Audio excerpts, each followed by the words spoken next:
Too many people walk around like an empty cup.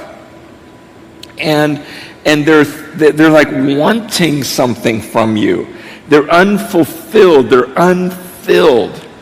And some of you, maybe you're single and you're unfulfilled. Your life doesn't feel full, and so you think that, okay, but once I find the right person, then it's going to be great. And it's like, no, Lisa will never be able, as amazing as she has been, she'll never be able to fill me the way God intends to, the way God created me to be filled. That comes only from the Lord. And we see so many people fighting in their marriages, and it's because they're empty people. It's almost like years ago I went scuba diving. How many have gone scuba diving? Has anyone gone scuba diving here? Okay, 6 of you. Okay, but it's not a big thing. I figure with the ocean you might do it. Okay, but it's kind of terrifying. It's kind of cool though. But you have this mask, and I remember going way down and thinking, oh man, if this thing fails, I will die, right? Like I can't get back up in time. So we're going down this thing called this blue hole where we're down like 75, 100 feet down. And they told me, they go, when you get to about 65 feet down, it'll feel like you're on drugs, like your mind because of the nitrogen or something like this. So I'm a little scared, And so I get down to that part and I'm like, I just began to panic because I thought, if this mask does not work, this is all of my oxygen. And I began to panic a little bit, and I told my friend who was the instructor, I'm like, get me up, because I got scared. And he's like, up, because you can't talk, because you're in the water, and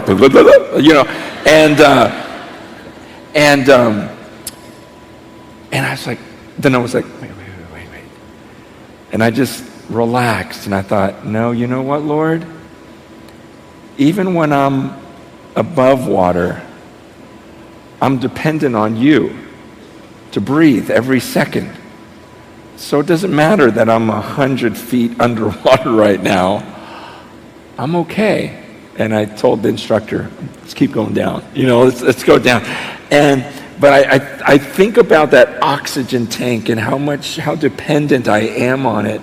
And it's almost like in some marriages, people don't have their own tank. And so if there was just one tank between us, we would have to keep sharing it back and forth. Oh, I need air. No, I need air. I need it more than you. I need it more than you. And that's what I see in so many marriages.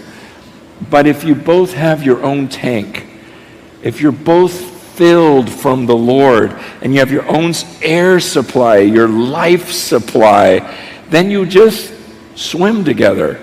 You live life together. I'm not a needy person that needs so much from Lisa.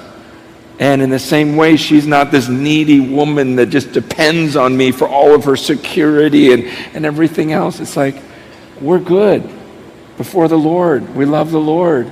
And so same with our kids. Sometimes I see parents that almost want to try to live through their children, and they almost have children for themselves because they need a friend or they need whatever. And again, it's almost like sucking all the life out of your children because you yourself need something from them because you're unfulfilled. And so I guess one of the most important things that I could say about this and the 25 years, this has been amazing. I'm not exaggerating.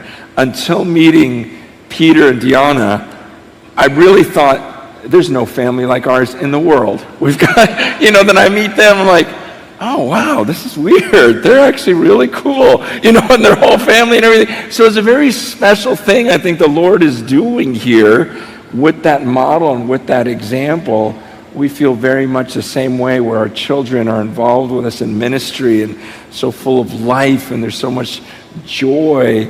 In fact, you didn't hear this, but one of the sons, I get them mixed up because they have a lot of kids too, was talking about how they were just in Lake Tahoe a few weeks ago, and they took all of the kids, and he was asking me, how do you help your kids with electronics? And I said, well, we took that vacation to Tahoe, and we told our kids, because we don't want them addicted to, so many kids are just on their iPads and phones all day, and we told our kids, nothing electronic for the whole vacation. Okay, so I don't want to see a cell phone, I don't want to see an iPad, I don't want to see a laptop, nothing. We're just going to hang out and talk like human beings. We're going to laugh and play in the snow. We're going to do this. So for like 4 days, just nothing. And we had the best time. And I found out they did the same thing with their kids. All these things that I go, no one does this, And the Tanchis do. They beat us in everything. So I just, this love, this family, I want this to not be a rarity. This should be the norm of Christian families. And it's not. But I think it starts with this joy in the Lord and being a Spirit-filled husband and wife. Because there's only one Spirit. So like I've said, there has never been a Spirit-filled couple that has gotten divorced. In all of history, there has never been a Spirit-filled couple that has gotten a divorce. Every divorce is because one or maybe both of the partners are not Spirit-filled and are not living the Spirit-filled life.